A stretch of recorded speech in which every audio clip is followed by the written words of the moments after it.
Hello and welcome to Breezy Chatter.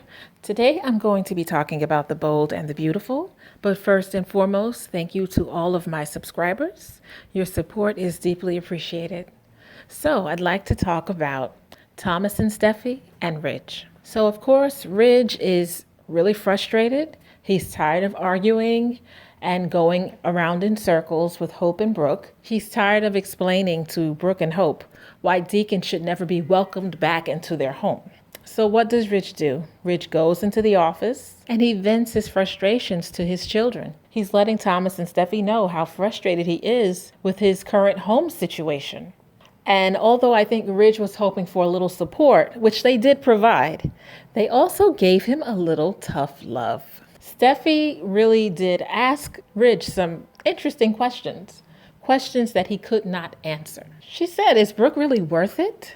He looked surprised at first, but then when Steffi continued, she said, Brooke has brought nothing but drama to your life. We can see the frustration, but does she see the frustration? Thomas went a step further to say that Brooke will always put herself and the Logans first, so she'll put family first. And he didn't argue that. Ridge never argued anything that his kids had to say. And they did talk about how their mother was loyal to him. Steffi also raised another question about his trust in Brooke. She said, "Is this really about Deacon or is this really about the fact that you can't trust Brooke?" Steffi even went so far as to say that, yes, okay, they accept Brooke, but sometimes she can't help but wonder what their lives would have been like had he stayed loyal to his family. So Ridge, he was at a loss. I don't think he was expecting his kids to say, you have a family here. You have your children, and you have our mother who cares and loves you even now. Why do you continue to put yourself through such frustration, such drama, such scandal by being with Brooke? Is she really worth it? He had no answer. So Ridge, after getting an earful from his kids, he was sort of just quiet. And he looked so defeated. He had a look of shame on his face because he knows that he's let his children down. Ridge informs Brooke that his children wanted to remind him that he does have another family. And of course, Brooke is puzzled and she tries to take a cheap shot at Taylor. But Ridge defends her. And he says, Taylor may not have been around. She may not have been there for Steffi's wedding. But it's not like she's out shopping. She's out making a difference in the world. Her kids are grown. Brooke is also living in delusion because she also told Ridge that she helped him raise his kids and that she's always been there for them. She never cared about his kids. She tolerated them because she had no choice. And if only Ridge had taken a page from Brooke's book, maybe he wouldn't have broken up his family, because Brooke will not allow anyone, not even Ridge, to come between her and her daughter, but Ridge allowed Brooke to infiltrate his family. With that said, Taylor's back. She surprised her daughter at the Cliff House, and I must say they did a great job casting because she really looks so much like Steffi, the same way Hunter Tylo did. They did a great job with the casting. And Taylor, she did apologize to her daughter for not being present for the wedding because she felt it would be too hard for her to watch the man she loves, Ridge, sitting with Brooke. And it just brings back a lot of old memories, how much she fought for her family. And in the end, she lost. And to have to go to her daughter's wedding and sit and watch them was more than she could handle at the time.